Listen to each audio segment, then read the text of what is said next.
Hello, friends. I'm Jonathan Pishner with Apex Counseling, and today we are going to talk about couples stuff, love relationships. Doing a lot of work with people in love relationships. There's a lot of myths about how they work, and I like to kind of dispel those a little bit so that people have a clearer understanding of how to make their love relationship work well for them. And one of the things that I wanted to talk about today was the idea of solving problems. And how do we know that a problem is fully resolved? That's the better way to say it, fully resolving a problem. And that phrase by itself, in a way, is kind of the myth. Problems don't get fully resolved in a love relationship very often. And here's what I mean by this. So anytime we're in a love relationship, we basically have our whole self and our partner's whole self involved in that relationship.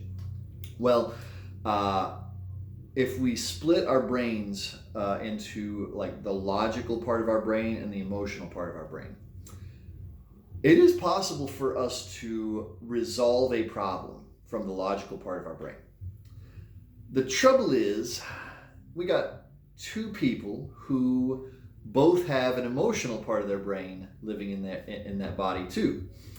And that's where fully resolving a problem, it's really better to not view it as a problem gets fully resolved, because that emotional part of our brain will always go back to it a little bit. So, even the little stuff. Matter of fact, this is lampooned by stand-up comedians, at least in every other stand-up special, about how, we circle back to this problem all the time or that problem in a love relationship. So we all kind of know this happens.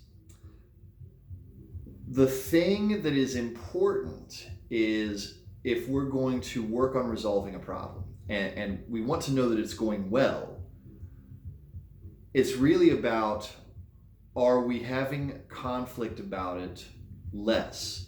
Is the time in between conflicts about it growing? Each time we have a conflict, is that conflict reducing in intensity and severity? So for example, a wonderful example that came up just the other day, had a conversation.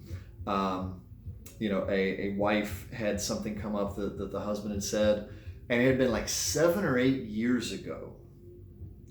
But we were able to know that the problem was in a good place, because the wife expressed it and said, "Hey, let me ask you. I know we've talked about this before, but I just want to hear you say it again about, like, what did you mean by this?"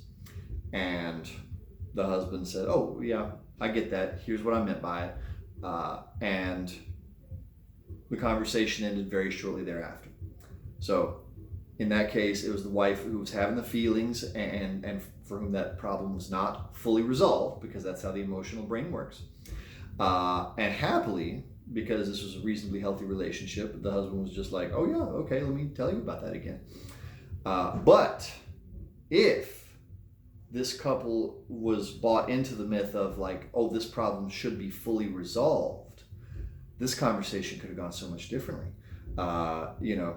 If the wife had thought, "Oh man, we've already talked about this, I shouldn't be having this problem," she might try and like muscle it in and not say anything about it, which, I don't know, some people can do that, but really not many people can hold it in and not have their partner pick up on it.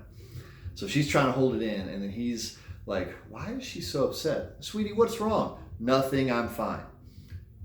And now, not only she's trying to hold it in, now she's accidentally said something untrue. And so now we're setting up for a much more major conflict. All because one person thought the problem should be resolved. Or we can play it from the other side. Maybe she expresses, and the husband has the myth of, this problem should have been fully resolved. Maybe he gets angry then. Why are we still talking about this? This was 7 years ago. And now suddenly we're in a much more intense conflict because of the myth that problems should be able to be fully resolved. So let me replace that myth with something that is much more true. uh, which is a lot of problems never get full resolution and full closure. It's really more about healing them in the same way the body heals. Like, I'm getting on towards middle age. I can tell my body has picked up dents and dings and things hurt that didn't used to hurt. Everything still works pretty good and I'm still healthy. But there's I've accumulated some stuff and there's some imperfections. But, for the most part, healing has happened. That's the way our relationships work, and for that matter, our emotional selves. But for now, we'll stick to relationships. Your relationship can be in a very healthy place, but just have a few little dents and dings. They never quite buff out, exactly right, but it can still be a perfectly good, fulfilling, healthy relationship. So the real belief should be that all of these things can heal over, and all of them can move to a place of being very minimally impactful. Or certainly almost all, but in a lot of cases, for most relationships, almost everything can be moved to a place of very minimal impact.